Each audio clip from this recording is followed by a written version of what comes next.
Abigail Harper did not scream when they tied her wrists. She bit down on her lip until she tasted blood, and she kept her eyes open because she refused to let Red Hollow see her break. But her hands were shaking, and the rope was tight, and every face in that square was watching her like she was something already finished. She was 19 years old, and her own father would not look at her. If this story moves you, subscribe to this channel, follow along until the very end, and drop a comment telling me what city you're watching from. I want to see how far this story travels. The rope had been tied by 3 men. That was what Abigail noticed first, not the crowd, not the heat, not the blood already working its way down her left palm from where the hemp had torn through skin. 3 men. Because one wasn't enough to drag a 19-year-old girl out of her own home before sunrise. One wasn't enough to haul her across the dirt road in her nightgown with her hair still loose and her feet still bare. One wasn't enough to make it feel like justice. It took 3. Deacon Harwell had written the charge himself in his careful, pious handwriting on a piece of paper now nailed to the wagon wheel beside her bound wrists. She couldn't read it from where she stood. She didn't need to. She already knew what it said. Conduct unbecoming a Christian woman. That was what they called it in Red Hollow when they wanted to destroy you but still sleep at night. The square was full by the time the sun cleared the ridge. Abigail counted faces the way her mother had taught her to count, when fear got too large. Start at one move, slow, let the numbers be something your hands can hold. She counted 43 people. Men in suspenders and dusty hats. Women in church bonnets who hadn't missed a Sunday in 20 years.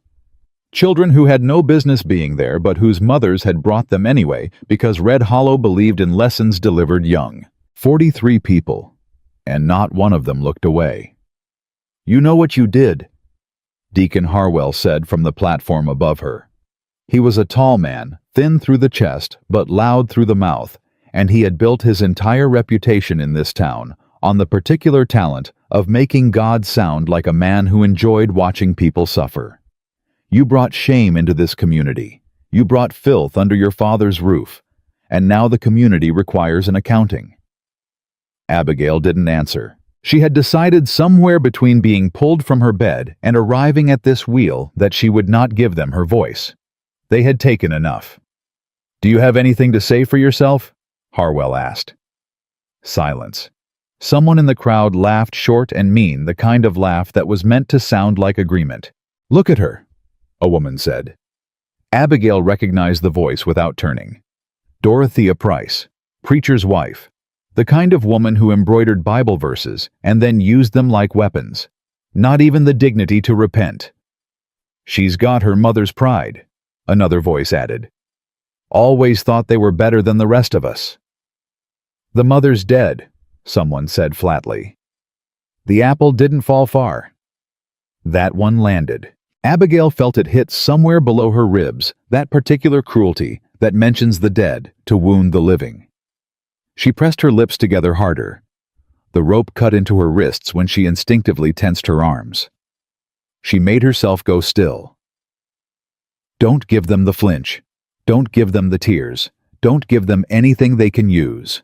Her father was standing at the far left edge of the square near the feed store, almost in the shadow of the overhang. She could see him without turning her head fully.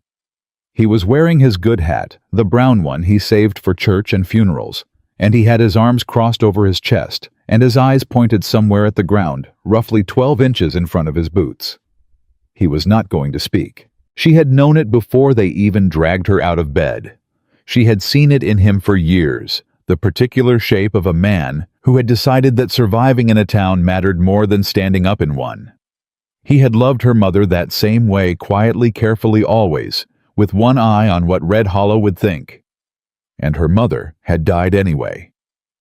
And the town had come to the funeral and said what a tragedy, and her father had nodded and thanked them and gone back to being exactly the kind of man this town could tolerate. She was not going to get help from that direction. Harwell was still talking. He had a long prepared speech apparently full of scripture and civic duty, and he was going to deliver every word of it, whether the crowd stayed interested or not. Abigail stopped listening somewhere around Leviticus and focused instead on the pain in her wrists. using it the way her mother used to say, you could use pain as something real, something that proved you were still present, still inside your own body, still a person and not just an object someone else was deciding the fate of. The rope was thick, hemp probably, rough braided, the kind they used for livestock hauling. She thought about that deliberately. She made herself think it. Livestock hauling. Because if she was going to survive this morning with any piece of herself intact, she needed to understand exactly what was happening and not soften it. They had tied her to a wagon wheel with livestock rope, in the public square, at dawn. And 43 people had come to watch, and her father was wearing his good hat. Therefore, this community sees fit to make an example. A murmur moved through the crowd. But it wasn't agreement this time. It came from the west side of the square, near the road that came in off the ridge, and it was the kind of murmur that meant something had changed. Something unexpected had entered the frame. Abigail looked up. A man was walking out of the dust, not from the crowd, not from any of the storefronts or the church steps or the alley beside the livery. From the road itself, as though he had simply been traveling and had arrived at this particular moment without any prior arrangement with fate. He was tall, not dramatically so, but enough that he moved through the edge of the gathered crowd with an ease that suggested he was accustomed to being the largest thing in a room. Lean through the shoulders, broad through the chest. Dark hair under a dark hat, and a face that had been weathered by enough years outdoors to look permanent, the kind of tan that didn't fade in winter. He wore a light shirt with the sleeves rolled to the elbow and a dark vest over it, and he had a revolver holstered on his right hip that he wasn't touching and didn't appear to be thinking about touching. He walked straight toward the center of the square. Harwell stopped talking. That alone was remarkable. Dorothea Price had told her husband once loud enough for 3 streets to hear that Harwell would keep preaching through the second coming if the Lord gave him enough notice. But he stopped now. Mid-sentence. Because there was something in the way this man moved that interrupted things. He stopped in front of the wagon wheel. He looked at Abigail's wrists. He looked at the rope. He looked at the crowd. Then he looked at Harwell. "Who tied this?" he asked. His voice was quiet. Not whispered, just level, the kind of quiet that doesn't need volume because it already has weight. Harwell straightened. "This is a community matter, stranger. I'd ask you to." "Who tied this?" the man said again. Not a question the second time. A long pause. "The community determined. I'm not asking about the community." He reached into the vest pocket and produced a folded document, heavy paper, official seal visible even at a distance, and held it open toward Harwell without moving closer. "My name is Caleb Dawson. I hold a federal homestead authorization covering the land from Broken Ridge, south to the creek boundary, which puts me under territorial jurisdiction and not town ordinance." He folded the paper back, "which means I'm going to ask one more time before I stop asking. Who tied this woman to this wheel?" The square had gone very quiet. Abigail watched his face. He wasn't looking at her. He was looking at Harwell with the particular expression of a man who has made a decision and is simply waiting for the world to catch up with it. Harwell found his voice. "She was charged with—" "I didn't ask what she was charged with. The community has the right to." "A community," Caleb said, "does not have the right to tie a woman's wrists with rope." He put the document back in his vest. "Not in my territory. Not on a road I traveled to get here." He turned then finally to look at Abigail directly, and his expression did not change, did not soften into pity, did not harden into something she would have to be grateful for. He simply looked at her the way a person looks at another person. "Ma'am." It was the first time anyone had called her that all morning. She realized with some distant and stunned part of her mind that it was the first time anyone had used a courtesy title for her since her mother died. He reached into his boot and pulled a knife. Short blade, plain handle, nothing dramatic about it. And in one motion, he cut the rope at her wrists. The hemp fell away. "Yeah."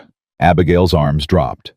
She caught herself against the wheel before her knees could follow, and stood there breathing, staring at her own hands. The crowd did not move. Sheriff Harold Vance stepped forward from the near side of the square, hand not on his gun, but posture making a threat of itself anyway. He was a broad man, Vance, with a gray mustache that he kept trimmed, and a reputation for being fair that he had earned by never doing anything dramatic in either direction.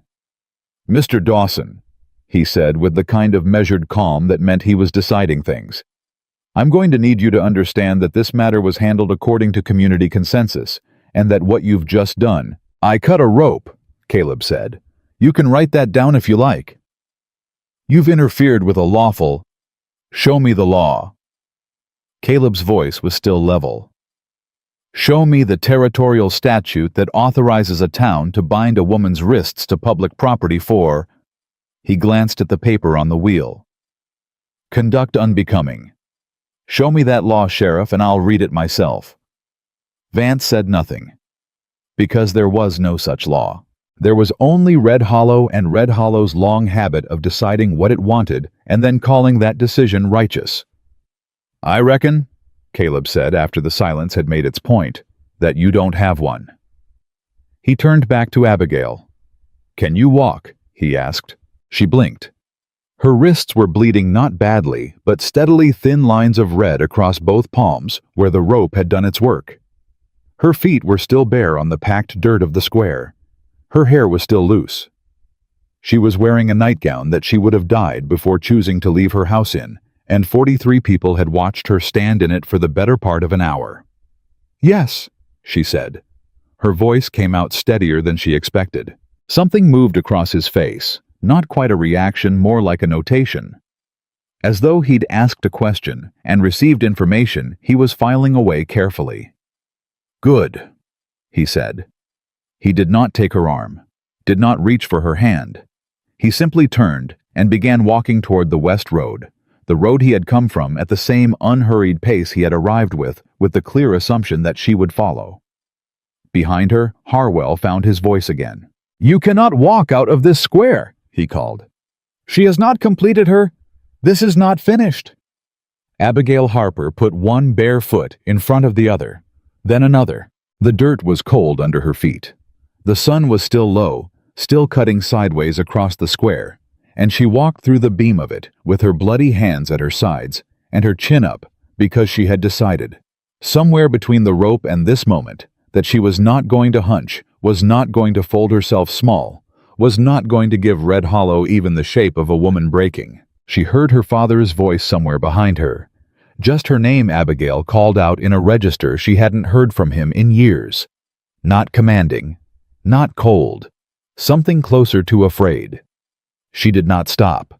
She walked through the gate of Red Hollow at the side of a man she had never met before this morning, with no shoes on her feet, and blood drying on her hands, and the bell above the church door rang the hour behind her like a door closing. 7 o'clock. The road west stretched out into the early light, open and long and going somewhere she had never been. Caleb Dawson walked beside her for a quarter mile before he spoke. "There's a creek about 2 miles out," he said. "You can wash your hands there." Abigail looked straight ahead. "All right," she said. Neither of them said anything else for a long time.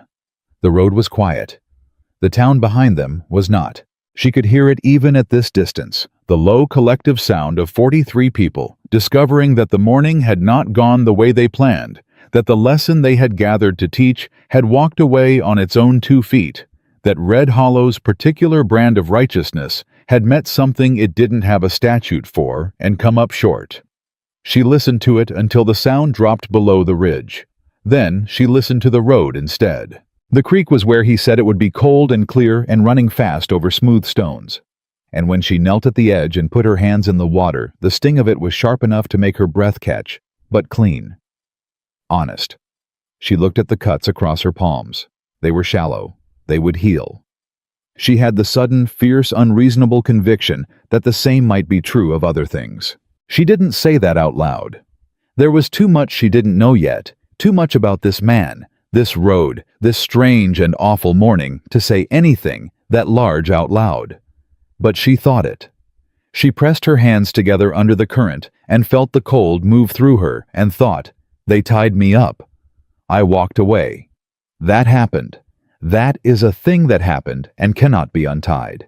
Behind her, Caleb Dawson sat on a rock at the edge of the road and did not watch her. He was looking at the ridge, giving her the creek and the sky and the private space of her own survival. She would remember that. For a long time longer than she could have known standing there in the cold water on that particular morning, she would remember that the first kind thing he did was look away. The homestead was not what Abigail had imagined. She hadn't imagined anything truthfully. When you walk away from everything you've ever known with bare feet and blood drying on your hands, your mind doesn't have room for imagination. It has room for the next step, and the step after that, and the particular discipline of not looking back over your shoulder every 30 seconds to see if Red Hollow had sent someone after you. Caleb hadn't said much on the road. He'd offered her his boots, and she'd declined because the cold dirt under her feet was the only thing keeping her present in her own body, and she wasn't ready to give that up. He'd given her his vest instead, draped it over her shoulders without asking, without comment, and she'd pulled it closed across her chest and kept walking. 2 miles past the creek, the road bent north and the homestead appeared. It was rough. She could see that immediately. The main structure stood, but the walls had gaps in the upper corners where the wood hadn't been fully fitted, and the porch was only half built, the far end open to the sky, with raw lumber stacked beside it, waiting for hands and time. A well had been dug and capped. A small barn stood to the east, recently framed, but not yet chinked. A kitchen garden had been started along the south wall. She could see the turned earth, the careful rows, the small green starts of something she didn't recognize from this distance. Someone had been working hard here. Someone had been working alone. "It's not finished," Caleb said beside her, not apologizing, stating. "I can see that," she said. "I've been here 6 weeks. Got the structure up first, barn second, working through the rest." She looked at the half porch, at the raw lumber, at the garden rows which were straight and evenly spaced, in a way that suggested a man who paid careful attention to the things he could control. "Do you have a second room?" she asked. He looked at her sideways. "I do." "Then we can discuss the rest later," she said. "I'd like to sit down." He nodded once and led her inside. The main room was sparse. A table, 2 chairs, an iron stove, a shelf of supplies, arranged with the same precise neatness as those garden rows. The second room was smaller, with a cot and a folded blanket, and nothing else. He showed it to her, and then stepped back into the main room and started a fire in the stove without another word. Abigail sat on the cot. She sat there for a long time. She could hear him moving in the next room, the clunk of the stove door, the scrape of the pot, the ordinary mechanical sounds of a person making coffee in the early morning, sounds that belonged to a kitchen, to a house, to a life that was not currently trying to destroy her. She put her face in her hands. She did not cry. She sat there with her face in her hands and breathed in and out, slow and deliberate, until the shaking in her chest stopped being something that frightened her and became instead something she could simply feel and set aside. Then she stood up and went into the main room. "I need to tell you something," she said. Caleb was at the stove. He didn't turn around. "You don't need to tell me anything." "I know I don't need to. I'm choosing to." He turned then and leaned against the wall beside the stove with his arms crossed and his expression neutral, not closed, not unwelcoming. Just patient. The particular patience of a man who had learned that silence is not the same as absence. "The man they're saying I was with," Abigail said. "His name is Thomas Greer. He's the son of Aldous Greer, who owns the mill on the north side of town." Caleb said nothing. She continued. "Thomas Greer told me 3 months ago that he intended to marry me. He said it in front of his father, and his father smiled, and I thought—" She stopped. "I thought it was true. He came to the house twice a week for 2 months. He brought my father gifts. Good gifts. Things my father needed." She paused again. "My father has debts. Thomas Greer made them go away." "And then," Caleb said, "and then Thomas Greer married Eleanor Beaumont from Cedar Falls, whose father owns 400 acres and water rights to the Eastern Creek, and nobody in Red Hollow thought that was remarkable at all, except that he kept coming to my house." Her voice didn't waver. She was past the point where it could. "And I was stupid enough, or lonely enough, or desperate enough to let him, twice." The fire popped in the stove. "They found out," she said. "Or someone told. I don't know which. It doesn't matter. Harwell had his charge written up before I even knew anyone was coming to the house." Caleb was quiet for a moment. Then he said, "What about Greer?" Abigail smiled. It was a thin, hard smile, with no warmth in it. "Thomas Greer stood in the square this morning in his Sunday clothes and watched. Then he went back to his wife and his mill and his father's 400 acres, and nobody wrote his name on any paper." The silence that followed that statement had a particular shape to it. A shape that Caleb Dawson recognized that she could see in the set of his jaw and the slight tightening around his eyes. Not anger exactly. Something older than anger. Something that had looked at injustice long enough to stop being surprised by it and start being purposeful about it instead. "All right," he said. "All right," she repeated. "All right." He turned back to the stove. "Coffee's ready." She stared at the back of his head. "I just told you that I heard what you told me." He poured 2 cups and set one on the table in front of the chair nearest her. "And I heard what you didn't say, which is that you didn't do anything wrong except trust a man who wasn't trustworthy. That's not a sin, Miss Harper. That's a mistake. Most people make it at least once." He sat down across the table and wrapped both hands around his cup. "Drink your coffee." She sat down. She picked up the cup. The coffee was strong and hot and real, and she drank half of it before she realized her hands had stopped shaking entirely. The first trouble came before noon. She heard the horse before she saw anything one rider moving fast, which in her experience meant either urgency or threat, and often both at the same time. Caleb heard it too. She watched him stand without rushing walk to the door, open it and look out with the expression of a man reading weather. "You know him?" he asked without turning. Abigail came to stand beside him in the doorway. The rider was pulling up in the yard, a young man maybe 17 with a freckled face and a hat that was too big for him. Pete Grady. He worked part-time for the feed store and full-time for whoever needed a fast horse and no questions. "He's a runner," she said. "Red Hollow uses him for messages." "Whose messages?" "Whoever's paying." Caleb stepped onto the half-porch without moving his hand toward his hip. "Morning," he said. Pete Grady looked from Caleb to Abigail and back to Caleb with the expression of someone who had expected to find fewer people. "I got a message for the Harper girl." "You can give it to me," Caleb said. Pete hesitated. "It's from her father." Caleb looked at Abigail. She looked at Pete. "Give it to him," she said. Pete held out a folded paper like it might bite him. Caleb took it, opened it, read it, and then turned and handed it to Abigail without comment. She read it. Her father's handwriting cramped and right-leaning the way it had always been, the way she had learned to read before she learned anything else. "Abigail, come home before this gets worse. Harwell says Dawson is a federal man, and there will be trouble if you stay. The Greers are talking. Come home and we can settle this quiet. Your father." She folded it in half. Then she folded it again. Then she handed it to Caleb. He looked at her face. "What do you want to do?" "I want to finish my coffee," she said. It went cold. Something moved at the corner of his mouth. Not quite a smile, the suggestion of one. He turned to Pete. "You can tell whoever sent you that Miss Harper received the message." "And?" Pete said. "And she received it," Caleb said. "That's all." Pete looked unhappy about this answer, but knew better than to argue with a man twice his size who wasn't angry about it. He turned his horse and rode back down the road, and Abigail watched him go with a feeling in her chest that she hadn't expected. Not fear, not grief, not even anger. Relief. Small and tentative, but real. She had expected her father's message to undo her. She had expected those cramped right-leaning letters to reach through the paper and pull her back to the place she'd spent all morning walking away from. But they hadn't. The message sat inside her like a stone she could hold and put down.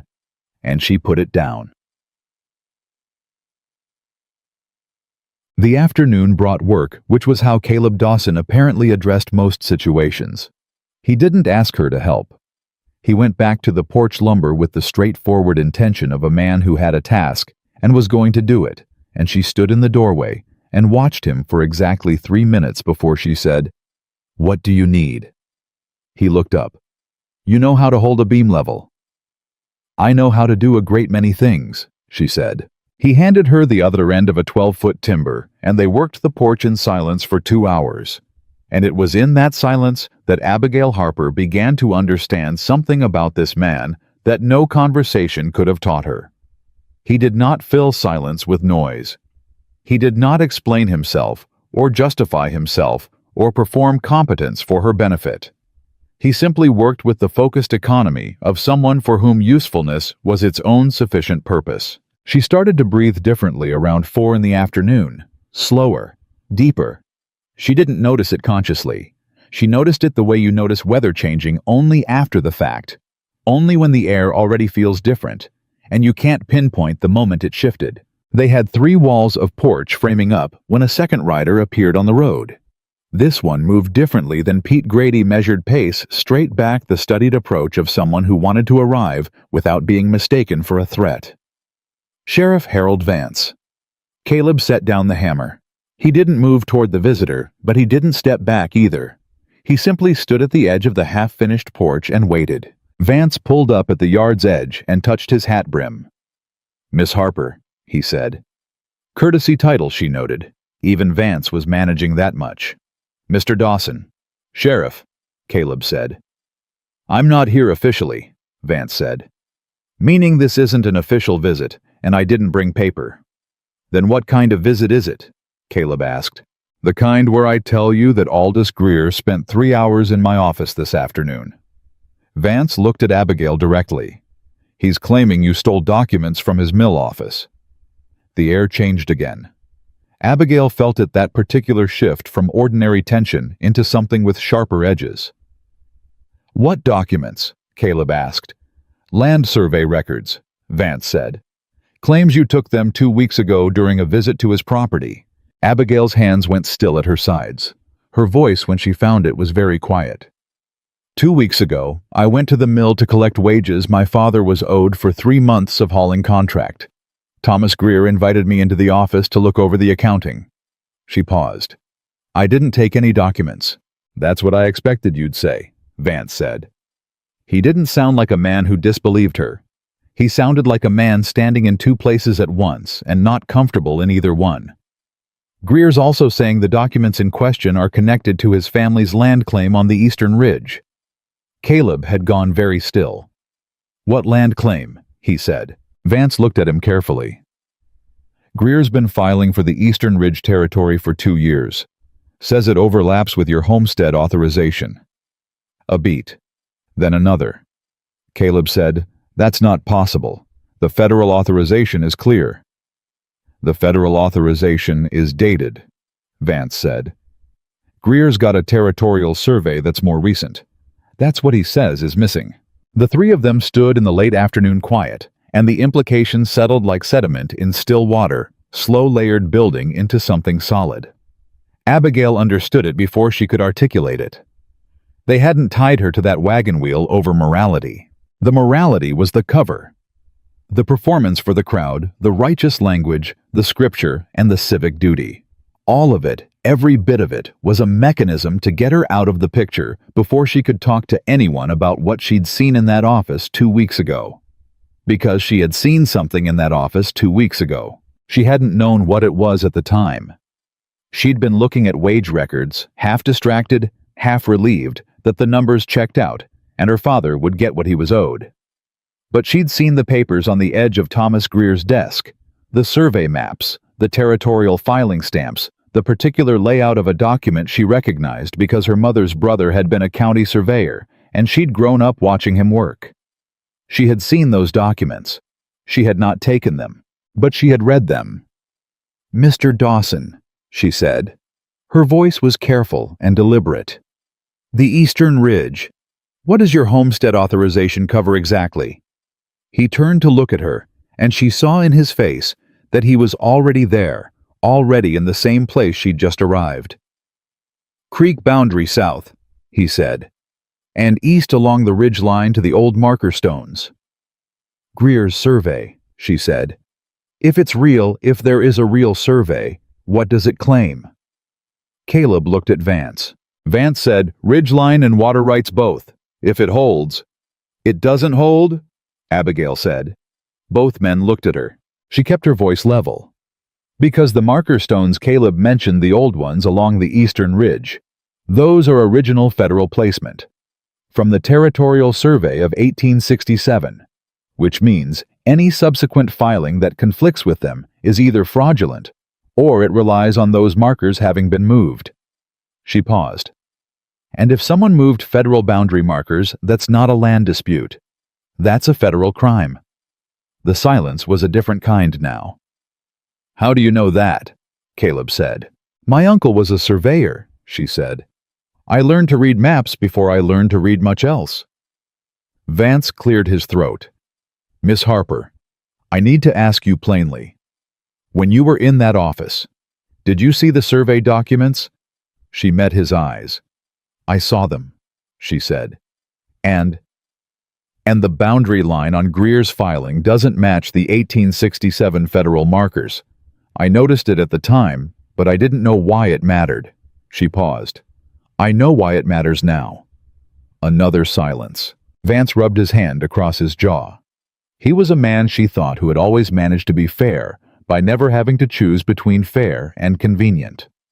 Today was requiring him to choose. I can't act on that without documentation, he said finally. I know, she said, and without the survey documents. I know, Sheriff. She looked at him steadily. But I also know what I read. And I know that Aldous Greer knows I read it. And I know that a woman tied to a wagon wheel for moral offense cannot testify in a land dispute without the town laughing her out of any proceeding. The words landed. She watched Vance absorb them. She watched Caleb absorb them. Then Caleb said slowly, as if he were following a long line of logic to its end. This morning wasn't about you. No, she said. This morning was about making sure no one would believe me. The last of the afternoon light was cutting sideways through the unfinished porch walls, making long bars of gold and shadow across the yard. And in that light, Harold Vance sat on his horse and looked at Abigail Harper, and she could see the precise moment he understood what she was telling him, understood the full architecture of it, the planning, the deliberateness, the cruelty that was not about morality at all, but about land and money and the efficient elimination of a witness. I'll need to look at the original federal filings, Vance said quietly. The 1867 survey. If the markers are where you say they are, Abigail said, then I'll need more than your word. I know that too. She looked at Caleb. You have a copy of your homestead authorization. I have the original, he said. Then we have a starting point. Vance touched his hat brim again. I'll be back in 2 days, he said. Don't go into town before then. He paused. Either of you. He rode back down the road. Abigail stood on the half-finished porch and watched him go, and felt something move through her that she didn't have a clean name for. Not triumph, because nothing was won yet. Not relief, because the danger was larger now than it had been this morning, not smaller. Something closer to clarity. This morning, she had been a woman tied to a wagon wheel, with livestock rope, and the town had watched, and her father had worn his good hat, and she had thought for one terrible moment, one she was not going to tell anyone about. She had thought that this was simply what happened to people like her, that the town's judgment had a gravity to it that couldn't be resisted. But the town's judgment was not about her soul. It was about a survey map. It was about land on the eastern ridge that someone needed her discredited before she could describe. She had been reduced to a lesson, a cautionary spectacle, because Aldous Greer needed her silenced, and Deacon Harwell was willing to provide the scripture and the rope. The rage that moved through her at this realization was not the hot, disorganized kind. It was cold, architectural, the kind that builds things. Caleb had not moved from his position beside the porch framing. He was watching her with that same patient expression, reading her the way he'd read the road that morning, with careful attention and no urgency. "You all right?" he said. "No," she said. "Fair enough." "But I'm not finished either," she said. He picked up the hammer. "Didn't think you were," he said. "Hand me that board." She picked up the board. They worked until dark without speaking, and the porch grew by another full section, and when the stars came out over the ridge, Abigail Harper sat on the edge of the completed planks with her feet hanging over the side and looked out at the road and thought about documents and markers and the specific operative difference between a woman the town could dismiss and a woman who knew exactly what she had seen. Inside, Caleb made supper. Outside, Abigail planned. The night was quiet, but Red Hollow was not done with them. She was certain of that. And for the first time since dawn, she thought that she was not entirely done with Red Hollow either. She didn't sleep much. Not because the cot was uncomfortable. It wasn't. Not compared to the floor of the smokehouse where her father had once locked her for 3 days after she'd argued with him about the hauling contracts, but because her mind wouldn't stop moving. It kept returning to the survey documents she'd seen on Thomas Greer's desk, pulling at the details the way you pull at a loose thread, trying to remember exactly what she'd read, and in what order, and whether what she remembered was what had actually been there, or what she'd constructed afterward from pieces. The boundary line. That was the thing she was certain about. The line on Greer's filing ran east of where the 1867 markers sat. She knew because her uncle had walked that ridge with her when she was 11 years old, showing her how federal surveys worked, how the markers were placed, how a boundary line on paper corresponded to stones in the earth. It had been one of the best days of her childhood. Cold morning, good boots, her uncle's careful, patient voice explaining the logic of land measurement while she scrambled over rocks trying to keep up. She had not thought about that day in years. She thought about it now. By the time the first light came through the gap in the wallboards, she had reconstructed most of what she'd seen in the Greer office.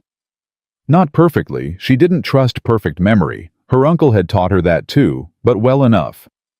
Well enough to know that someone had deliberately redrawn a boundary line on a territorial filing and submitted it to the county land office. And that line, if accepted, would cut directly through Caleb Dawson's homestead authorization and give Aldous Greer control of the Eastern Creek. Water rights. That was what this was really about. Not land. Water.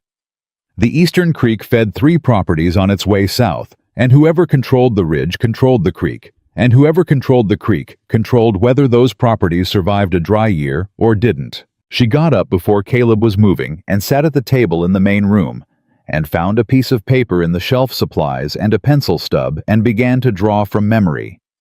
Not the whole survey, she couldn't reconstruct that, but the boundary line, the markers, the relationship between them, the discrepancy between what she'd seen on Greer's filing and what she knew from the ground. She was still drawing when Caleb came out of his room. He looked at the paper. He looked at her. He poured himself coffee and sat down across the table and said nothing which she had already identified as one of his primary and most useful qualities. "The creek," she said without looking up. "You have water access in your authorization. Year-round rights to the Eastern Branch," he said. "It's in the document. Greer's filing would cut you off." "I know." She looked up then. "How long have you known?" "Since Vance left last night," he said. "I've been looking at my authorization." She set down the pencil. "This isn't just about your homestead, Caleb. If Greer gets those water rights, the Patton farm loses their irrigation access. The Brennan widow loses her stock water. 3 families minimum." He was quiet for a moment. "How do you know about the Patton farm?" "Because my father hauled grain for them for 6 years," she said. "And because I kept the books." He looked at her across the table, and she could see the recalibration happening behind his eyes, the quiet revision of what he'd assumed about her, which she was accustomed to and did not particularly mind, as long as the revision moved in the right direction. "You kept your father's books," he said. "I kept them better than he did," she said. I also kept them well enough to notice 2 years ago that the Greer mill was underweighing grain deliveries by about 4% across all their hauling contracts. She paused. I told my father. He told me to be quiet about it. He needed the Greer contracts. Caleb set his coffee cup down. 4%, he said. Across 43 contracts over 18 months, she said. I did the math. I have it in my head if you want it. How much? Enough that if someone laid it out in front of a federal land commissioner alongside a fraudulent survey filing, she said carefully, it would paint a fairly complete picture of how the Greer family does business. The silence stretched. Then Caleb said, You've been carrying this for 2 years. I've been surviving for 2 years, she corrected. There's a difference. He nodded slowly. It was the nod of a man who understood that distinction from the inside. They were still sitting with that when the horse came. Not one horse this time. 3. Caleb was at the door before Abigail had fully processed the sound. She was right behind him, close enough to see over his shoulder into the yard, and what she saw stopped her breathing for a full 3 seconds. Aldous Greer. He had not come himself yesterday. He had sent Vance's office an implication and the threat of document theft charges. But today he had come himself, which meant yesterday hadn't worked, and he had decided to escalate personally. He was a large man. Aldous Greer, not tall, but wide and solid in the way of men who have spent decades getting what they want, and letting the weight of that accumulate in their body.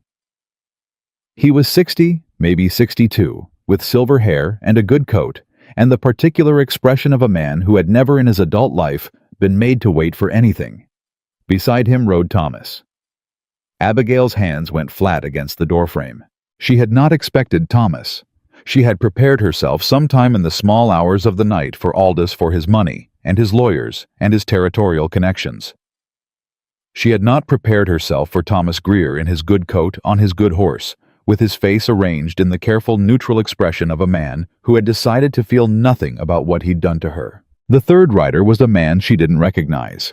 Broad-shouldered, expressionless, with the flat, watchful look of someone hired for his presence rather than his conversation. Caleb stepped onto the half-finished porch. He did not cross his arms. He did not reach for his hip. He simply stood there, and the quality of his stillness was itself a kind of statement. Mr. Greer, he said. Aldous Greer looked at the half-built porch, at the raw lumber, at the yard, the garden, the barn. He looked at all of it with the assessing eye of a man calculating what something is worth and whether it's worth the trouble of taking. Dawson, he said, I'll be brief. I've got a territorial filing on this ridge that predates your homestead claim by 14 months. I'm prepared to offer you fair compensation for the land and the improvements. Cash payment 60 days to relocate. Your filing is fraudulent, Caleb said. Not heated, not loud, just stated the way you state a fact about weather or arithmetic. Aldous Greer's expression didn't change. That's a serious accusation. It's a serious filing, Caleb said. The boundary line on your survey doesn't match the 1867 federal markers. A pause. Brief, controlled, but there. Surveys get revised, Greer said. Ground shifts. Markers get moved by weather, by animals.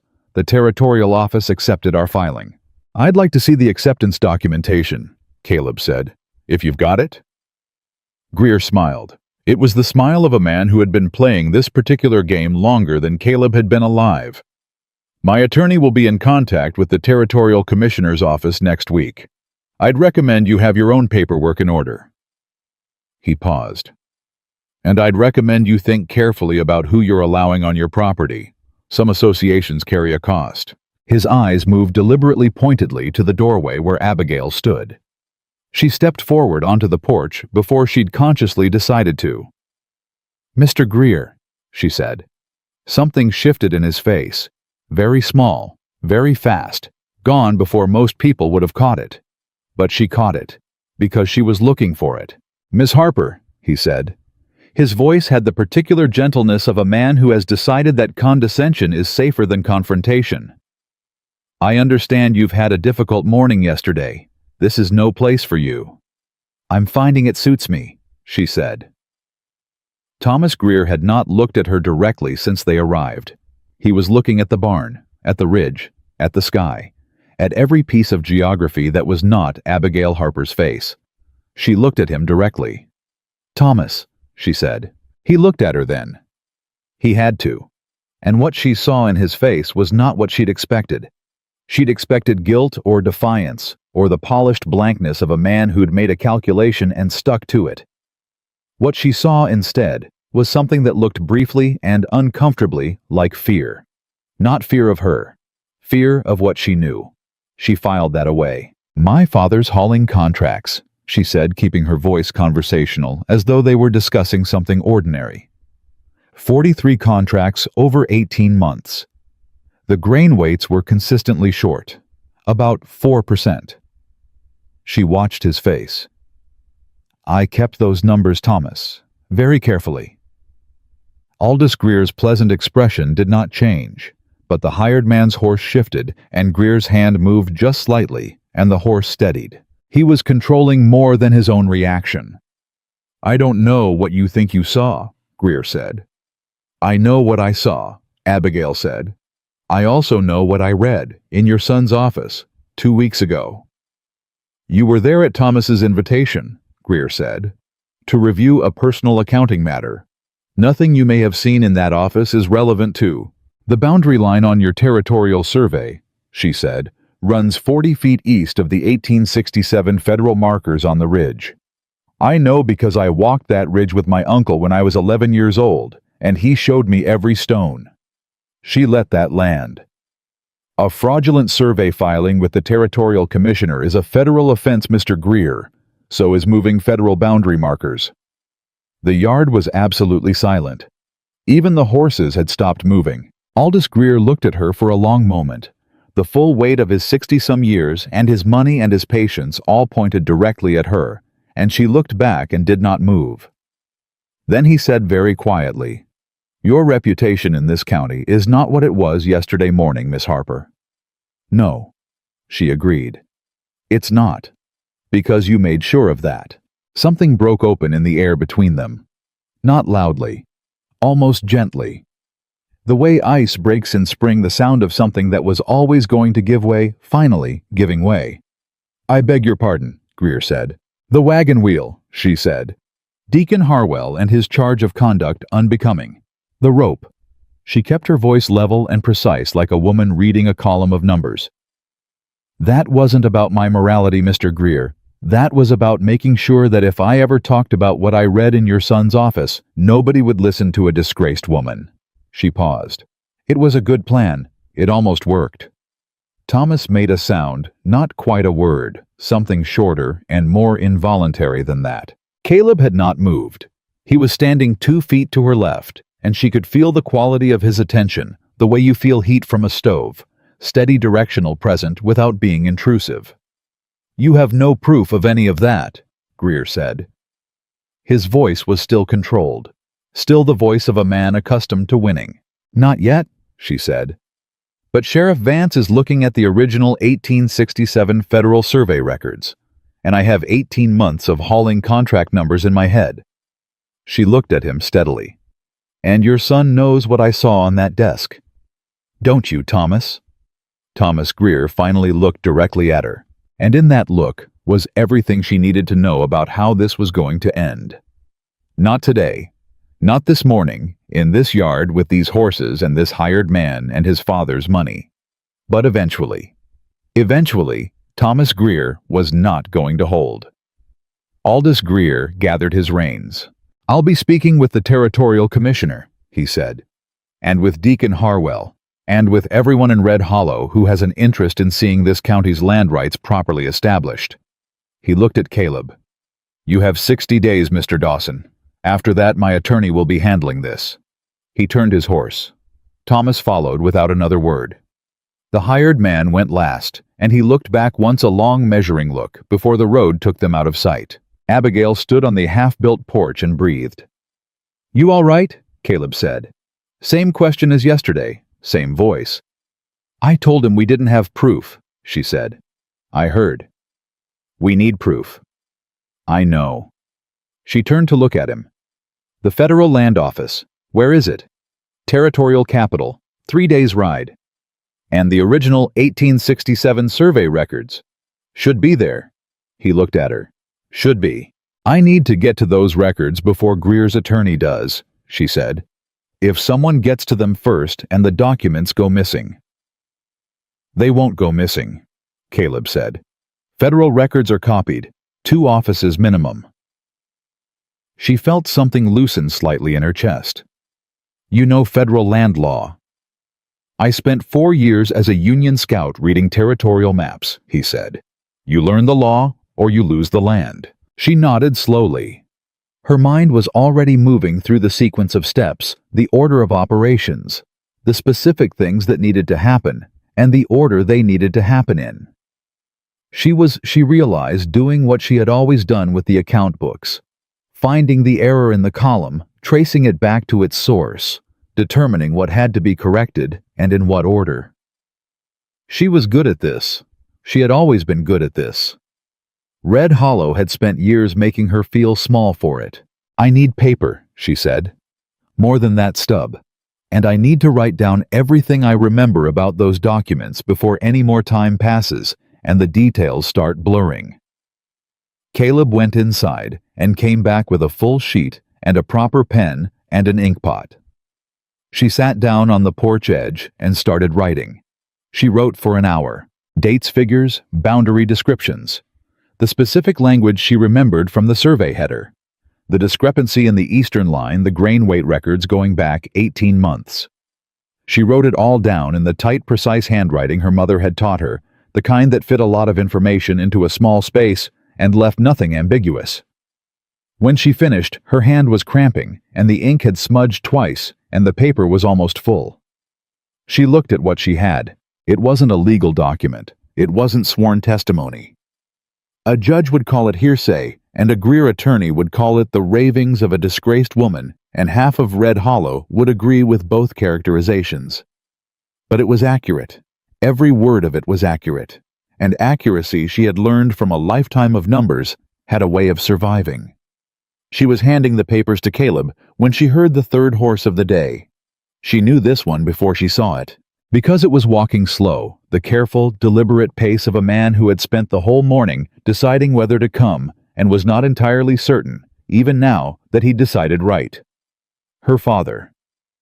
Joseph Harper came into the yard on his old bay mare, with his good hat replaced by his working one, and his hands loose on the reins, and his face carrying the specific expression of a man who is trying to look less guilty than he is. Abigail stood up. She did not go to the yard's edge to meet him. She waited. He dismounted, led the horse to the post, tied it carefully, methodically, the way he did everything with the focused attention of a man who is concentrating on the task at hand, to avoid concentrating on the human being watching him. Then he looked up. Abigail, he said. Papa, she said. Flat. Not cruel, just flat. He looked at Caleb. Caleb looked at him with no particular expression and did not move. Could I speak with my daughter? Joseph said. That's her decision, Caleb said. Joseph looked back at Abigail. He was 61 years old, and he looked at today looked more than it looked like a man whose body had been quietly tallying something for years and had finally presented the bill. I need to tell you something, he said. About the Greers. I imagine you do, she said. He took his hat off, turned it in his hands. Aldous Greer came to me this morning, before I rode out here. He stopped. He offered me full debt forgiveness, all of it, 18 months of mill credit, in exchange for... He stopped again. In exchange for what? Abigail said. Her father looked at the hat in his hands. For signing a statement, he said. Saying that you'd told him yourself about documents. That you'd gone to Thomas's office with the intention of taking survey records. That you... He stopped. That you had threatened the family. The porch was completely silent. He wanted you to lie, Abigail said. About me. Her father said nothing. And you came here to tell me that, she said. Which means you didn't sign it. I didn't sign it, he said. Not yet. Not yet. Those two words hit her differently than anything else had. Not the rope, not the square, not the crowd of 43, not Thomas Greer's careful neutrality. Not yet was the shape of a man standing at the edge of a decision he hadn't entirely made, holding his hat in his hands, still capable of going either way. She had spent her whole life watching her father go the wrong way. She was not going to be what he decided this time. She was going to be what he had to decide against or for. "Papa," she said, and her voice came out steadier than she felt. "I need you to listen to me carefully. What I'm about to say is true, and I need you to hear it as true and not as something you can arrange around." She waited until he looked up. Aldous Greer falsified a territorial survey to steal water rights from this property, and from the Patton farm, and from the Brennan widow. He had me tied to a wagon wheel to discredit me before I could talk about what I'd read in his son's office. If you sign that statement, you help him get away with all of it. You also help him make sure I can never speak in any court or before any commissioner about anything he's done. Joseph Harper said nothing. "And if you don't sign it," she said, "I need you to tell Sheriff Vance what Greer asked you to do this morning, because that is evidence. That is the kind of evidence that can be used." Her father looked at her. She looked back. Something passed between them that had no clean name. Not forgiveness, not yet, not anything that simple, but something that was the beginning of the kind of honesty that comes when a person has run out of room to hide. "I didn't raise you to be brave," he said quietly. "I know that. I raised you to be quiet." He put his hat back on his head. "But your mother would have done exactly what you're doing." Abigail's throat tightened. She didn't let it show. "Will you talk to Vance?" she said. Her father looked at the road he'd come in on, at the homestead around him, at Caleb Dawson, who was watching him with the patient eyes of a man who had seen fathers go both ways before and was waiting to see which way this one went. "Yes," Joseph Harper said. It was one word, small and late and imperfect, but it was one word more than she'd gotten from him all morning yesterday. "All right," she said. She handed him the papers she'd written. "Take these to Vance," she said. "Everything I remember from the Greer office, all the grain weight figures. Don't let Greer know you have them." Her father took the papers and folded them inside his coat like they were something precious. He rode back down the road without looking behind him. Abigail stood on the half-built porch and watched the road long after he was gone. Caleb came to stand beside her. "He might not hold," she said. "Not a question, not despair, just a calculation stated honestly." "No," Caleb said. "He might not." "Then we need to move faster than Greer's attorney." "Yes." She turned to face him fully. "I need to get to the territorial capital, to those original survey records." He met her eyes. 3 days out," he said. 3 days back." "I know. Greer will know we've gone." "I know that too." He was quiet for a moment. The kind of quiet that was not hesitation, but consideration, the difference being that one was fear and the other was intelligence. "We leave at first light," he said. She nodded. Inside, she made supper. Outside the road to Red Hollow was quiet.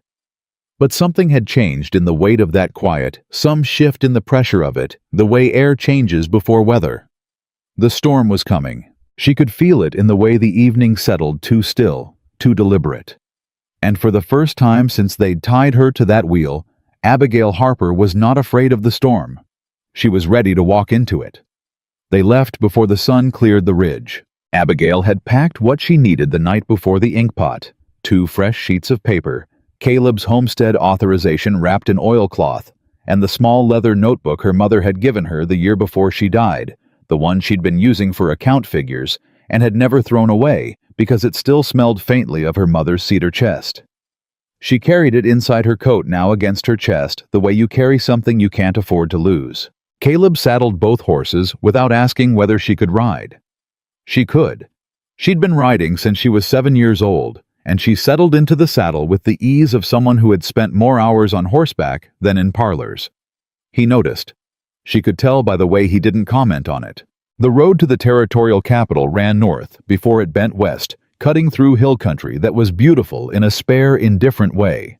The kind of landscape that didn't care whether you admired it or not, that would be here long after every human argument about who owned it had concluded. Abigail found that thought steadying rather than bleak. The land didn't belong to Aldous Greer. It didn't belong to Caleb Dawson either, not really. It simply was. And the people who lived near it were making competing claims about which of them got to be responsible for it. She intended to make sure the right person won that argument. They rode for 2 hours before either of them spoke. "Tell me about the commissioner," she said. Caleb glanced at her. "His name is Whitmore. Arthur Whitmore. He's been territorial commissioner for 11 years. Is he honest?" A pause. "He's cautious." "That's not the same thing." "No," he said. "It's not. But cautious men can be moved by evidence when the evidence is clean enough. Whitmore doesn't like trouble. He likes order. If we can show him that Greer's filing creates disorder, legal disorder, federal disorder, he'll act. And if Greer's attorney gets there first, then we need to be more persuasive than the attorney." She looked at the road ahead. "What does Greer's attorney look like?" "I don't know him." "I do," she said. "His name is Cavett, Franklin Cavett. He handled the Beaumont land transfer when Thomas married Eleanor. My father hauled furniture for the Beaumonts during the move." She paused. "Cavett is thorough, and he's fast, and he has Greer's money behind him. But he's also the kind of lawyer who relies on the other side not knowing what they're doing." Caleb was quiet for a moment. "And you know what you're doing." "I know what I saw," she said. "And I know what it means. Those are different things, but together they're enough." The first town they passed through was called Mercy Creek. 12 buildings, a livery, a post office that also served as a general store. Caleb stopped for water, and Abigail stayed on her horse, scanning the street with the particular attention of someone who has recently learned that familiar faces can arrive in unexpected places. Nobody she recognized. She let herself breathe. But as they were leaving, the postmaster came to his doorway and looked at Caleb with an expression that was slightly too studied to be casual. "You heading north?" he said. "Passing through," Caleb said. "Rider came through this morning," the postmaster said. "Moving fast, headed to the capital." He went back inside before either of them could ask anything else. Abigail looked at Caleb. "Cavett," she said. "Or someone Greer sent ahead. Either way, we've lost our head start." Caleb touched his horse's flank, and they moved back onto the road at a faster pace. "We were never going to beat him there," he said. "We need to beat him in the room. Then we need to know what he's going to say before he says it." "What do you think he's going to say?" She thought about this for a full minute, working through it the way she worked through a column of numbers, not rushing, not skipping steps, following the logic wherever it led. He's going to say the original 1867 survey was imprecise. That boundary markers in that era were often placed without sufficient accuracy. That Greer's revised survey is a correction, not a falsification. That it was accepted by the county land office in good faith. She paused. And then he's going to say that the woman challenging it has no standing, that she is not a party to either filing, that her presence on Dawson's property is irregular, and that any testimony she provides is compromised by the circumstances of her departure from Red Hollow. Caleb was quiet. "He's going to try to make this about me," she said, "not about the documents. Then we make it about the documents before he can redirect it." "How?" "You tell Whitmore what you saw," Caleb said. "Specifically, precisely, in the kind of detail that a person who glanced at a document wouldn't have. If you can describe that survey filing well enough that it matches the original records, matches them exactly, then, whether you took it or read it or dreamed it, doesn't matter. The description is evidence of what exists." She turned this over. He was right, and it was exactly what she'd been preparing for since she sat down with the paper and pen on the porch yesterday afternoon. "I can do that," she said. "I know," he said. Simply. No performance, no reassurance. Just a statement of something he'd apparently already concluded. She did not examine too closely how it felt to be told that, by someone who had known her for less than 2 days. She filed it away and kept riding. They stopped at midday to rest the horses, and that was when Abigail found the letter. She reached into her coat for the notebook and felt the edge of a paper she hadn't put there. Folded small, tucked between the notebook's back cover and its last page. She pulled it out with 2 fingers and looked at it, and the handwriting on the outside one word her name was Thomas Greer's. Her hands went still. Caleb was watering the horses at the creek bank 20 feet away. She looked at him, then at the letter. Then she opened it. It was short. Abigail. What my father is doing is wrong. I have known it for a year. I do not have the courage you have, but I have what you need.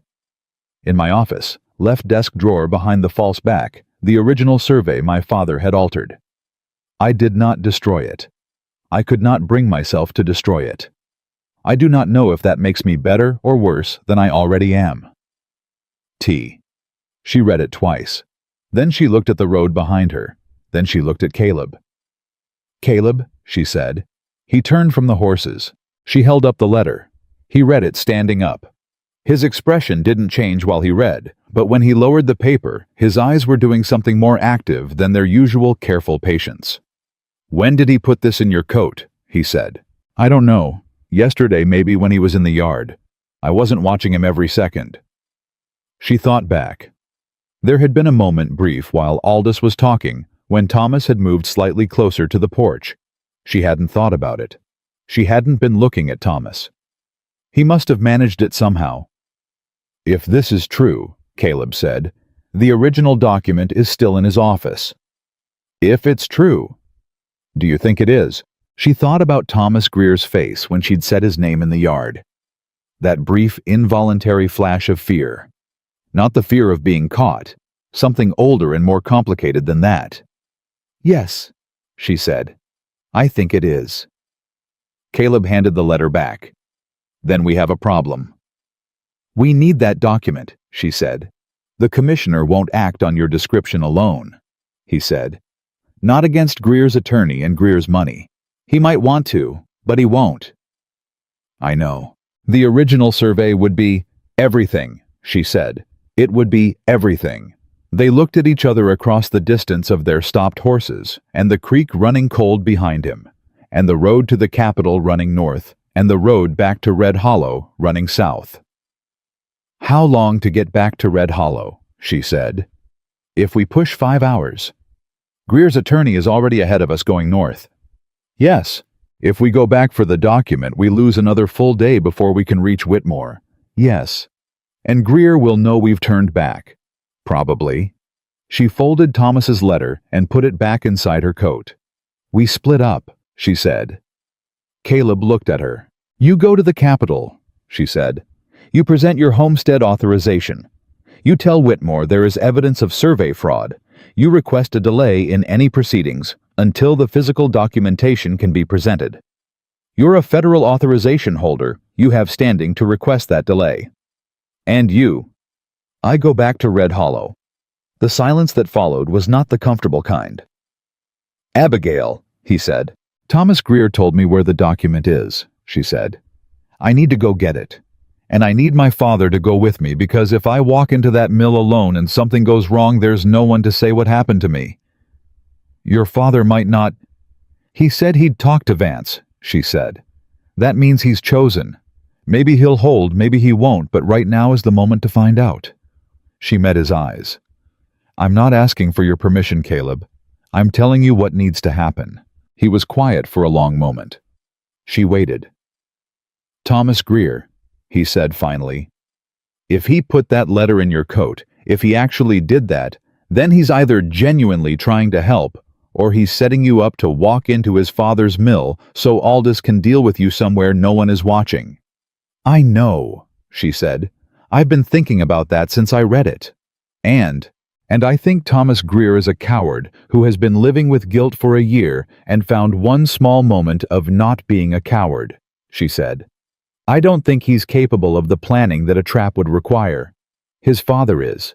Thomas isn't. You're betting your safety on that. I'm betting my safety on my read of a man I knew for 2 months, she said. You're betting the land case on my read of a survey document I saw for 4 minutes. We're both working with what we have. He looked at her for a long moment. Then he said, "Take the extra ammunition from my saddlebag." She blinked. "Left side," he said. "There's a small pistol wrapped in the gray cloth. It's loaded. You know how to shoot." "My mother's brother taught me to shoot before he taught me to survey," she said. "Then take it." He moved to the saddlebag without further discussion, unwrapped it, and held it out to her handle first. She took it.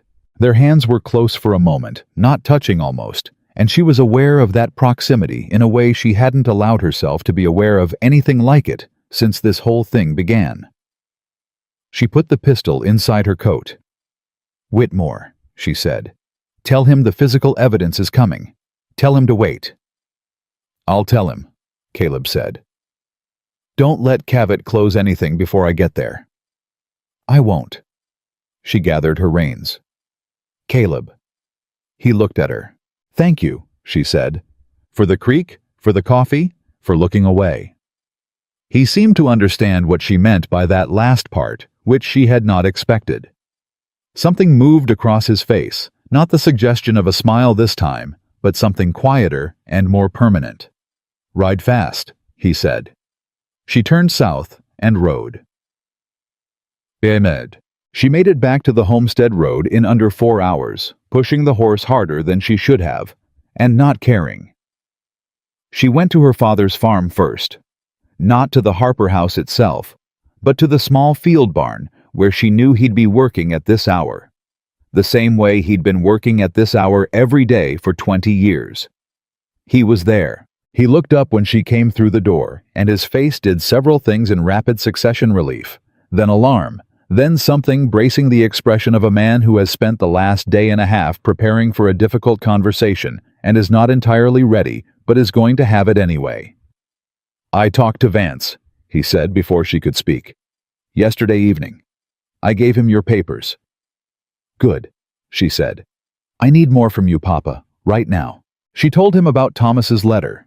She watched his face while she talked, watched it do the mathematics of risk, of loyalty, of what he owed her against what it would cost him, the same calculation she'd watched him make her whole life. This time the calculation came out different. "All right," he said. "What do we do?" "We go to the mill," she said. "Together. You walk in the front. You tell whoever's there that you need to speak to Thomas about the hauling invoices. You keep them occupied. And you—" "I know which office," she said. "I know which desk. Left drawer false back. I'll be in and out in 5 minutes." He was quiet. "The mill will have people," he said. "I know." "If Aldous finds out—" "Aldous is in the capital or on his way there," she said. "He sent his attorney ahead. He's not expecting anyone to go to his office because he doesn't think I'd be brave enough to come back to this town." Her father looked at her. Something shifted in his face that she had never seen before. Not pride, not yet, but the beginning of something that might become it. A recognition. The slow and overdue acknowledgement of a man seeing his daughter clearly for perhaps the first time. "Let's go," he said. The mill was busy. There were 3 men in the main floor. 2 workers operating the wheel mechanism, and 1 clerk at the front counter who knew Joseph Harper well enough to wave him in without question. Her father walked to the counter with the measured ease of a man who had been doing business at this mill for years and had every right to be there. Abigail went around the side. She knew the layout from her 2 visits to Thomas's office. Side door unlocked during business hours. Short corridor. Office at the end on the left. She moved fast and quiet. The corridor was empty. The office door was unlocked. She went straight to the desk, knelt, pulled open the left drawer, reached to the back, and felt the panel. It was there. A thin, false back flush against the interior wall held by a single friction catch. She pressed it, and it swung inward. Behind it was a rolled document tied with a red cord. She took it. She opened it just far enough to see the header: Territorial Survey Eastern Ridge Boundary Greer Family Land Claim, and below it, The original line. The real line. The one that ran exactly where the 1867 federal markers said it should run. And beside it, in pencil, someone's pencil, not the official surveyor's, was the altered line. The one that appeared on Greer's filing. 40 feet east. Water rights included. It was not a correction. It was a forgery. In pencil. On the original document. Aldous Greer had not even had the sophistication to create a separate forged document. He had simply marked the alteration directly on the original survey and instructed his filing to reflect the penciled line rather than the official one. She rolled it back up, tucked it inside her coat next to her mother's notebook and Thomas's letter and the pistol. She closed the drawer. She stood up. She had been in the room for less than 4 minutes. She turned to leave. Thomas Greer was standing in the doorway. She went completely still. He looked at her coat, at the slight bulk where the document now sat, and he closed his eyes briefly. When he opened them, he stepped aside from the doorway. "Go," he said. "Thomas, I said go." His voice was quiet and strained and very tired. "My father gets back tomorrow. Go." She looked at him for one more second, this man she had trusted and been wrong about, and was now in this particular strange moment being partially right about, and she went. She was back on her horse and out of the mill yard within 6 minutes of entering the corridor. Her father met her on the road south, having extracted himself from the clerk's conversation with practiced unhurriedness, and when he saw her face he asked no questions. He simply turned his horse north. "Vance," she said. "We go to Vance first." "He was at his office this morning," her father said. "He's waiting." They rode. Vance opened the door before they knocked. She laid the document on his desk without preamble and unrolled it and pointed to the penciled line and said, "That is the alteration. That is what Greer filed as his boundary claim. The original line is directly below it." Vance looked at it for a long time. Then he looked at her. Then he looked at Joseph Harper. Joseph Harper said, "Aldous Greer asked me to sign a false statement against my daughter, yesterday morning, before I came to his property." Vance's jaw tightened. He reached for his coat. "I need to send a telegraph to the Capitol," he said. "Right now, before Greer's attorney gets into Whitmore's office." He looked at Abigail with an expression that had several things in it, and the most prominent of them was something she had not received from Harold Vance, or from Red Hollow, or from anyone in that town, in longer than she could name. Respect, plain, undecorated, simply given. "Miss Harper," he said, "you'd better hope Dawson is a fast talker." "He doesn't need to be," she said. "He just needs to be there until I arrive." Vance went for the telegraph office at a pace that was almost a run. Abigail looked at her father. Her father looked at the rolled document on the desk. "Your mother," he said, "would not have been surprised by any of this." "I know," Abigail said. "I should have." "Papa." She stopped him, not unkindly.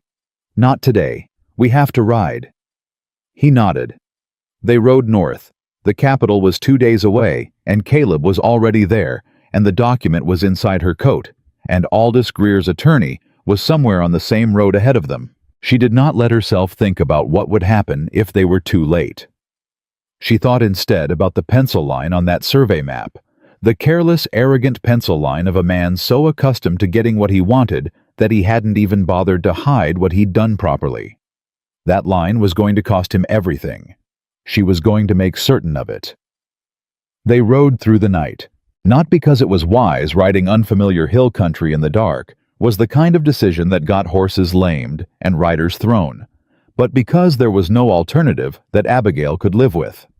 Every hour they stopped was an hour Cavett had alone in Whitmore's orbit arranging the furniture of this case, the way Greer wanted it arranged, building the narrative that would make a fraudulent pencil line on a stolen survey look like a clerical correction and a disgraced woman's testimony look like desperation. She was not going to let that happen.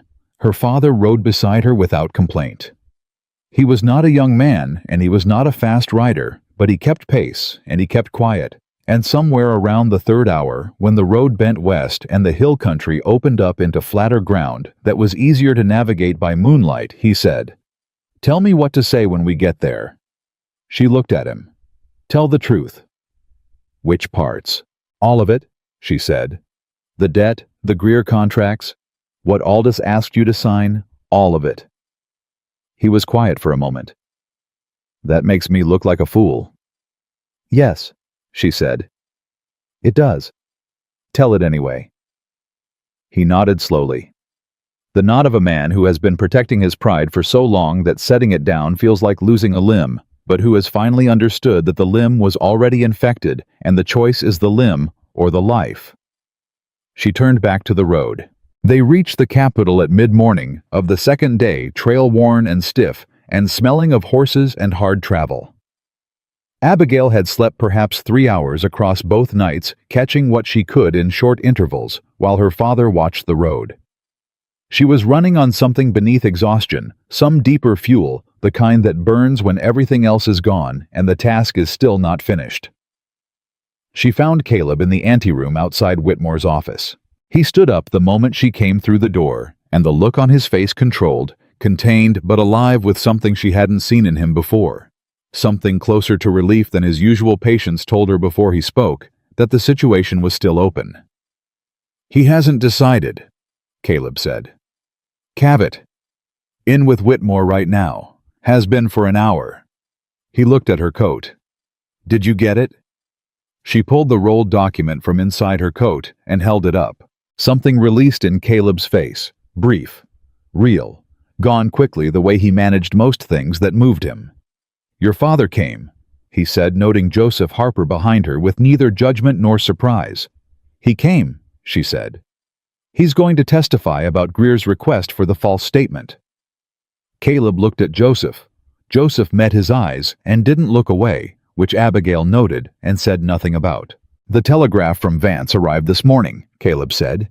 "Whitmore received it before Cavett got here. That's the only reason this is still an open proceeding and not a closed one." "Vance moved fast," she said. "He did." Caleb paused. "He also sent something else, in a separate message. His own statement about the morning in the square, what he witnessed, what charges were filed, and on whose instigation." She went still. "Vance put that in writing." "He did." She absorbed this. Harold Vance, cautious, careful, always one eye on Red Hollow. Harold Vance had put his name on a statement that implicated Aldous Greer in the deliberate public humiliation of a witness. That was not a cautious man's action. That was a man who had made a decision about which side of something he wanted to be on when it was finished. The door to Whitmore's office opened. Franklin Cavett came out first. He was exactly what she'd expected, trim, well-dressed, with the particular confidence of a man who charges by the hour and has never lost a case he expected to win. He saw her, and his expression did something small and careful. Then he saw the rolled document in her hand, and the expression stopped being small. "Miss Harper," he said. His voice was smooth, professional. "I was not aware you would be present." "I wasn't aware I needed to announce myself," she said. "The proceedings in Commissioner Whitmore's office are not open," she said. "I know. I'm not here for the proceedings, Mr. Cavett. I'm here because I have a document that belongs to those proceedings." She held it up. "The original Eastern Ridge Survey. The one your client reported stolen." Cavett looked at the document. He looked at her face. He was a good attorney. She could see him working through the implications in real time, recalculating, repositioning the way a chess player recalculates after an unexpected move. "Where did you obtain that?" he said. "I didn't steal it," she said. "If that's your next question." "I'm asking where." "From someone with the authority to give it," she said. "Which is more than your client had when he altered it." The anteroom was very quiet. Cavett said, "That is a serious allegation." "It's a serious pencil line," she said. She walked past him and knocked on Whitmore's door. Arthur Whitmore was exactly what Caleb had described, a cautious man. She could see it in the way he'd arranged his office, the neat parallel stacks of documents, the careful labeling, the 2 separate copies of everything, because a cautious man always has 2 copies of everything. He was 60, silver-haired, with the expression of someone who had spent a career being the person other people brought their problems to and had learned to receive problems without reacting to them until he'd had time to think. He looked at her over his reading glasses. "Miss Harper," he said, "I received Sheriff Vance's telegraph." "Then you know why I'm here," she said. "I know part of it." He looked at the document in her hands. "Is that what I think it is?" She unrolled it on his desk. She didn't explain it immediately. She let him look. She watched his eyes move across the page, the official survey header, the original boundary line, and then the penciled alteration beside it, the 40-foot deviation that had been filed as a correction, and was in fact a theft. Whitmore was quiet for a long moment. Then he said, "Who made this marking?" "I believe it was made at Aldous Greer's direction," she said. "I cannot tell you whose hand held the pencil. But I can tell you that this document was kept in Thomas Greer's office behind a false panel in his desk, and that it was never reported missing by the Greer family, which is inconsistent with their claim that it was stolen." Whitmore looked at her. "You're saying they reported it stolen to discredit you," he said. "But they didn't actually want it found, because finding it would show the alteration," she said. "Yes." Whitmore sat back in his chair. He looked at Caleb, who had come in behind her, and was standing near the wall in the way he stood everywhere present steady, taking up no more space than necessary. "Mr. Dawson," Whitmore said, "you've been patient this morning." "I've had practice," Caleb said. "Your homestead authorization." Whitmore looked at the oilcloth-wrapped document Caleb had placed on the desk an hour earlier. The boundary described in it aligns with the original survey line. He indicated the unaltered line on the document Abigail had brought, not the penciled one. "Yes, sir," Caleb said. "Which means Greer's filing, if accepted, would supersede a federal authorization."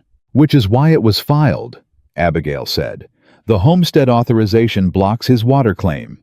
My authorization, Mr. Dawson's authorization, had to be invalidated for the water rights to transfer." Whitmore was quiet again. She let him be quiet. She had learned in 2 days of writing and planning and barely sleeping that some silences needed to be filled and some needed to be left alone. And this was the second kind, the silence of a cautious man building toward a decision that he was going to have to defend, and who needed to build it solidly enough that it would hold. The door opened behind her. She turned. Aldous Greer walked into the room. He had not been in the Capitol. She'd been wrong about that. Or he had arrived this morning ahead of her in time to hear that she was here in time to come to this office himself, rather than leave it to Cavett. He looked at the document on Whitmore's desk. Something happened in his face, quick and ugly, and gone almost instantly, that she thought was the closest Aldous Greer had ever come to genuine fear in his adult life. Then he composed himself. "Commissioner," he said, "I understand there's been some confusion." "Mr. Greer," Whitmore said. "Sit down." Greer blinked. He was not a man accustomed to being told to sit down in any room. He sat. "Can you explain," Whitmore said with the particular deliberateness of a cautious man who has made his decision and is now building the record, the marking on this survey document, the penciled boundary line. Greer looked at Cavett. Cavett's face was professionally neutral, which in Abigail's experience meant the attorney already knew the answer was bad. "Surveys require interpretation," Greer said. "The marking was a notation." "A notation," Whitmore said, "on an original federal survey document. To clarify an ambiguity in Mr. Greer?" Whitmore's voice had not changed in volume or temperature, but it had changed in something harder to name, some quality of finality of a door closing. "The 1867 federal markers for the eastern ridge boundary are physical objects embedded in the ground. They are not ambiguous. A pencil line on a survey document does not relocate federal markers." He paused. "And a territorial filing based on a pencil line rather than the physical markers is not a correction. It is a falsification." The room was absolutely still. Greer said, "Commissioner, I would strongly advise you to stop speaking," Whitmore said. and to ensure that your attorney is available, because I am referring this filing to the Federal Land Office for review, and I am suspending all proceedings related to the Eastern Ridge claim pending that review." He looked at Caleb. "Mr. Dawson's homestead authorization stands. The water rights described in it stand." He looked at Abigail. "And I will be requesting a full accounting of the County Land Office's acceptance of the Greer filing, including who reviewed it and on whose recommendation it was approved." Aldous Greer stood up. "This is not finished," he said. "No," Whitmore agreed. "It is not. That is rather the point." Greer walked out. Cavett followed, already talking in a low, urgent voice, already repositioning, already calculating what could be salvaged from the wreckage of the morning. Whitmore looked at Abigail. "Miss Harper," he said, "I'll need a formal written statement from you. What you saw in the Greer office. Dates details your assessment of the survey discrepancy." "I can have it on your desk by tomorrow morning," she said. "And the sheriff's statement from Red Hollow. Already sent," she said. "You have it." He nodded. He looked at her with the same expression Vance had used, the plain, undecorated one, and said, "You've done careful work here." "I had good material to work with," she said. "The document was always there. Someone just needed to read it." She rolled the survey back up and placed it on his desk and walked out. Caleb found her in the street outside. She was standing with her face turned up to the sky, not looking at anything, not performing anything, just standing in the open air of a morning that had gone the way it needed to go, and letting that fact settle into her body, which had been running on urgency and insufficient sleep for 2 days, and needed somewhere to put all of it down. He stood beside her. Neither of them spoke for a moment. Then she said, "It's not over."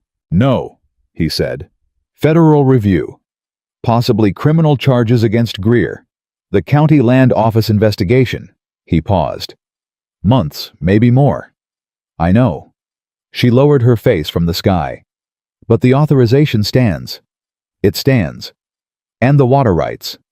And the water rights." She looked at him sideways. "You were a fast talker after all." Something moved at the corner of his mouth. "I had Vance's telegraph. That did most of the talking." "Vance surprised me." "Men do," Caleb said, "when the situation finally gets clear enough that they can't pretend it's complicated." She thought about her father, who was somewhere behind her finding a water trough for the horses, and probably rehearsing what he was going to say to her next. She thought about Thomas Greer back in Red Hollow, with his guilt and his one small act of not cowardice. She thought about Harold Vance, sending that telegraph, putting his name on paper, choosing a side. She thought about the rope on the wagon wheel, the cold morning, the 43 faces. "Red Hollow," she said. "What about it?" "I have to go back." He looked at her. "You don't have to go anywhere." "I know," she said. "I'm choosing to. There's a difference." She half smiled, the first real smile she realized that had been on her face since before the morning they'd tied her up. "Someone told me that recently." He was quiet. "The Patton farm," she said. "The Brennan widow. The hauling contractors my father worked with. They don't know yet that the water claim is suspended. They don't know what Greer was doing or why." She paused. "They deserve to know. And I'm one of the few people who can tell them in a way they'll understand, because I kept their books too." "You kept a lot of people's books," he said. "Somebody had to," she said. "And I was good at it." He nodded slowly. Not agreeing to something she was asking permission for. She wasn't asking permission. Acknowledging something he'd recognized and was willing to say out loud. "What will you do?" she said. "After." "After what?" "After the review, after the charges, after all of it settles." She looked at the road south. "The homestead." "Finish the porch," he said. "Then the barn chinking, then the south wall." He paused. "It'll take time." "It will," she agreed. "I could use someone who keeps careful books," he said. Not casually, with the particular deliberateness of a man who has chosen his words and is standing behind them. "The water rights and the land records both. It would be useful to have it documented properly, in case anyone tries this kind of thing again." She looked at him. He looked back. I'm not a charity case, she said. I know that, he said. And I'm not looking for someone to take care of me. I noticed, he said. And the homestead is not finished. No, he agreed. It's not. A pause. But it's got a good porch now, most of one. She was quiet for a moment. Then she said, I'll think about it. That's all I asked, he said. They found her father with the horses. He had watered them and brushed them down and was standing with his hand on his old bay mare's neck with the expression of a man who has been doing something ordinary with his hands in order to manage something not ordinary happening in his chest. He looked up when they approached. It went well, he said. It went well, Abigail said. The authorization stands. Whitmore is opening a federal review. Her father closed his eyes briefly. Greer, he said. Will face a federal inquiry, she said. At minimum. He was quiet. Then, he'll be angry. Yes. He has friends in this county. He has fewer than he did this morning, she said. And he knows it. Her father opened his eyes and looked at her. Really looked the way he had been failing to look for years. The full attention look that cost something, and that he had been spending elsewhere for too long. I was not a good father, he said. To you. After your mother died. He said it plainly, without decoration, without the softening qualifiers that men use when they want credit for the admission, without taking the full weight of what they're admitting. I chose the easier things too many times. I know that. Abigail stood with that for a moment. I know you know it, she said. I'm telling you anyway. I heard you, she said. We have time for the rest of it, not today. She touched his arm, brief reel. Today, I need you to ride back to Red Hollow with me and tell the Patton family and the Brennan widow what happened in this office this morning. He straightened. All right, he said. I can do that. I know you can, she said. They rode back into Red Hollow 4 days after Abigail Harper had walked out of it with blood on her hands and no shoes on her feet. She was wearing boots this time. Caleb's spare pair, a size too large, stuffed with folded cloth at the toe. She was wearing her own dress clean, which her father had brought from the house along with her coat when he'd understood they were riding to the Capitol. Her hair was pinned back properly, and her hands were healed to thin pink lines across both palms. She rode in the front. She did not ride in quietly. She went directly to the Patton farm and spent an hour at their kitchen table explaining what Greer's water claim would have meant for their irrigation rights and what the federal suspension meant for their future. And Margaret Patton cried not from fear, but from the particular relief of someone who has been carrying a dread they couldn't name, and has finally been handed the name for it and told it is over. Then she went to the Brennan widow, who was 71 years old and had buried 2 sons and a husband, and had the kind of spine that comes from having nothing left to lose, and who listened to the whole account without interrupting, and at the end said, I always knew those Greer men were crooked. I just didn't know who was going to prove it. Someone with good reason to look carefully, Abigail said. The word moved through town the way words always move through Red Hollow, fast and thorough, seeping into every conversation, reaching every kitchen table and feed store counter, and church step within hours. Abigail was aware of it without seeking it out. She was not in Red Hollow to perform anything. She was there because there were people who needed information, and she had it, and that was sufficient reason. She was at the Patton farm when Deacon Harwell came to find her. He arrived in his good coat with his careful posture and his expression arranged in the particular configuration of a man who has a speech prepared and is going to deliver it regardless of the audience's interest. She watched him come across the Patton yard and felt something in her chest, not anger, not triumph, not even satisfaction, something quieter, readiness. Miss Harper, he said, I think we should talk. All right, she said. He had not expected that. He'd expected resistance, something to push against that would give his speech its necessary shape. Her simple agreement disarranged him briefly. He recovered. The events of last week, he said. The community acted on information that was presented to us as, by whom, she said. He blinked. I beg your pardon. The information, she said. Who presented it to you specifically? He opened his mouth, closed it. Because I think you know, she said. I think you've always known who brought you that charge and why they brought it when they did. And I think somewhere between last Tuesday and this morning, you've had time to understand what you participated in. She looked at him steadily. I'm not asking for an apology, Deacon. I'm asking you to do one specific thing. What thing? He said. Wary now. The speech was fully disassembled. Tell the truth about who came to you, she said. When the federal inquiry asks, tell them who brought you the charge and what they asked you to do with it. That's all. She paused. You built your reputation in this town on truth-telling. Here is a place to spend some of it. Harwell looked at her for a long moment. He was not a villain. She had decided this somewhere on the road back. He was something more ordinary, and in some ways more troubling, a man who had genuine belief in his own righteousness and had allowed that belief to be used by someone smarter and colder than himself.